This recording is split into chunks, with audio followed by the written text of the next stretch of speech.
Hello everyone, my name is Casey and today's topic is autism spectrum disorder. 1 in 31 children across the U.S. today have autism.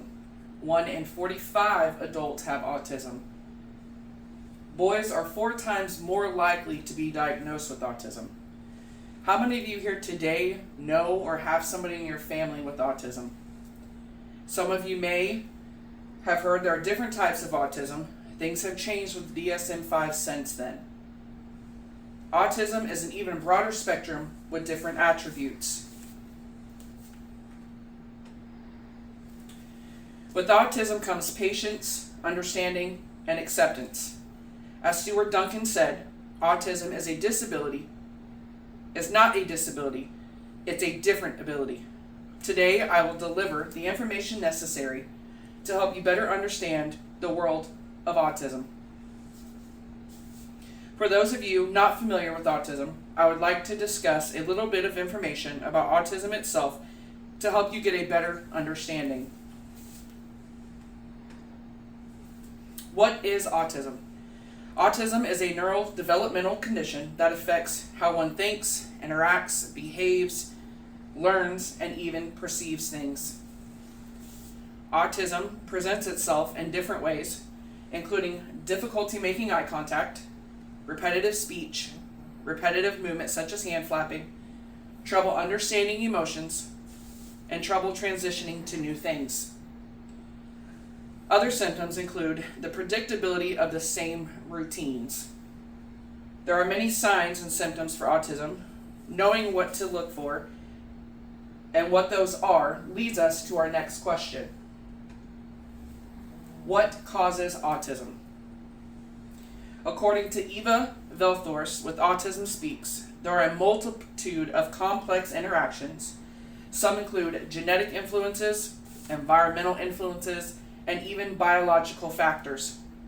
Some environmental factors are parents that are older, smoking while pregnant, and even certain chemicals. The Cleveland Clinic stated thalidomide and valproic acid have been linked to potential causes for autism. Valproic acid is generally given to control seizures, to control manic phases of bipolar disorder, as well as the control of migraine headaches.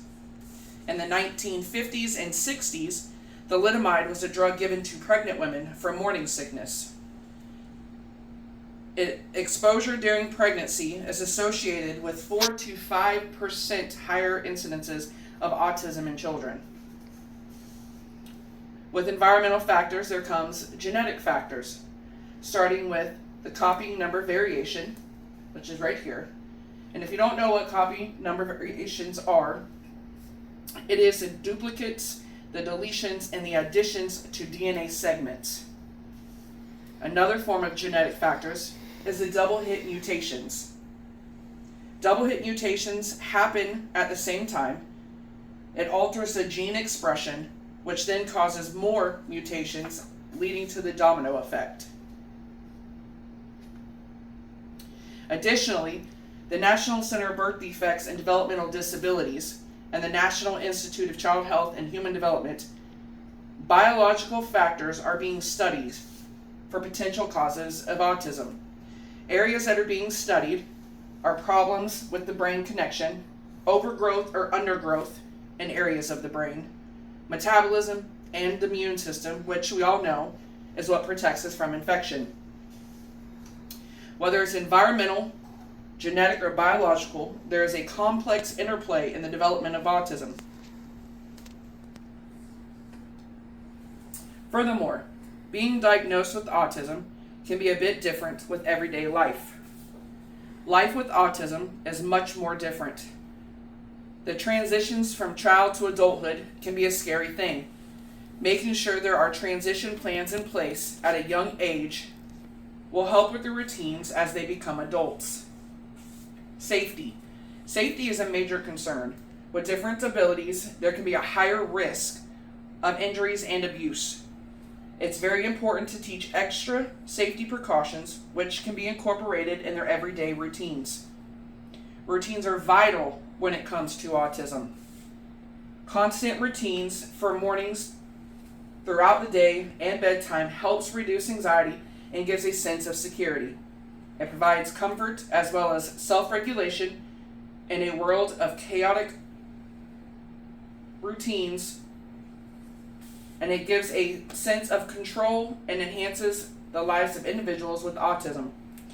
The National Library of Medicine over the past few decades has shown abnormalities in gray and white matter with regulation, brain differences, and ASD. The most compelling findings was the accelerated total brain volume in children with ASD ages 2 to 4 years of age. As the child gets older, there seemed to be a drastic decrease volumetric capacity of the brain around 10 to 15 years of age. From routines to brain functions, autism is a never-ending world of discoveries. Provided with the information here today, I hope I have given you a better understanding on the concepts of autism. In summary, I want you to remember these facts. Autism is a neurodevelopmental condition. Different things such as environmental, genetic, and biological factors cause autism. And lastly, living with autism can be manageable. So in the future, if you meet someone or have a child of your own with autism, just remember what Carrie Margot said. Autism does not come with an instruction guide. It comes with a family who will never give up. Thank you.